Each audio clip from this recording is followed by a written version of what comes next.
Joining me now for the details, editor of Spite, contributor to the UK Spectator, Tom Slater. Tom, welcome.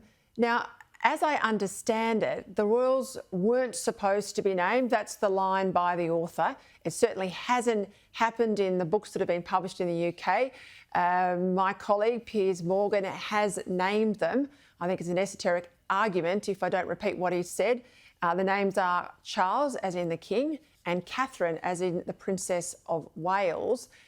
But how legitimate are these allegations? And Harry and Meghan, I mean, have they distanced themselves from Scobie, the author, or is he seen basically as their mouthpiece?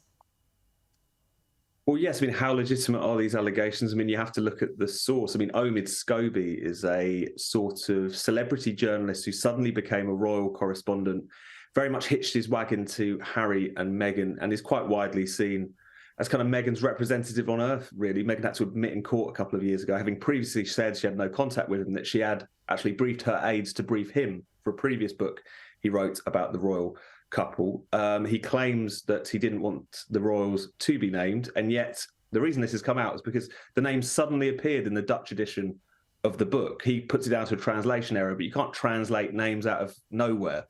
So many questions have been raised about whether or not this is a publicity stunt. So there's the questions of where this is coming from, which is this particular journalist, and also ultimately potentially Meghan, the kind of Walter Mitty of Montecito.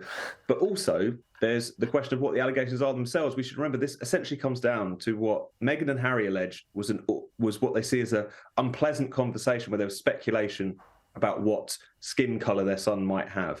And it's the sort of thing that, as many people, including the great comedian Chris Rock, has pointed out, that's a conversation that even the all families of many different ethnicities might have in a mixed race family. So even if the allegations are true, it's the sort of thing, depending on the context, depending on how it was said, it does feel like it's only really serious if you're the sort of person who wants to willfully take offence to things. So what the problem is that as soon as you make the kind of allegations of racism is effectively being made here, those things too do tend to stick. And I dare say that Scobie and any of his sources were well aware of that fact.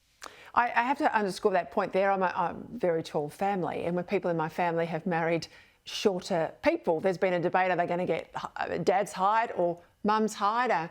We know in a multicultural country like Australia, there's a wonderful sort of melting pot of genes that come out with family members. It's something you talk about. It's not a racist comment. It's an interested comment that family members make.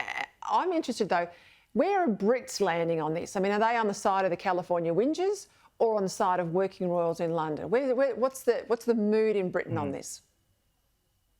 Well, I dare say it's sort of implied in your question there. Very much, I think people are seeing this as another painful edition of the Harry and Meghan circus. And you've only got to look at the polls. I mean, Prince William and the Princess of Wales, Catherine, they are consistently, essentially, among the two most popular royals in the country. Harry and Meghan are way down at the bottom. They're only beaten to the kind of sin bin spot by one Prince Andrew, which I think tells you something about how low their stock is with the public. So as I say, there is the danger that these kind of allegations stick in a slightly unpleasant way. But at the same time, it's quite clear that as far as whereas the British public are concerned, they're very much on the side of people who are just quietly getting on with the job rather than people who are carping from the sidelines. Hey, just quick before we go, when I was there recently, those rallies, those pro-Palestinian, sort of pro-Hamas rallies were huge and the numbers were growing. How's that tracking now? Is it still a feature on the weekends? They've become a weekly feature, unfortunately. The last time they came out, it was another Carnival of Jew-hatred. But what's been positive is that we did have this huge march against anti-Semitism last weekend. And I think the silent majority are beginning to find their voice in terms of condemning the Jew-hatred they're seeing on their streets. That is good to hear. I hope that happens here in Australia too. Tom Slater, thank you for your time.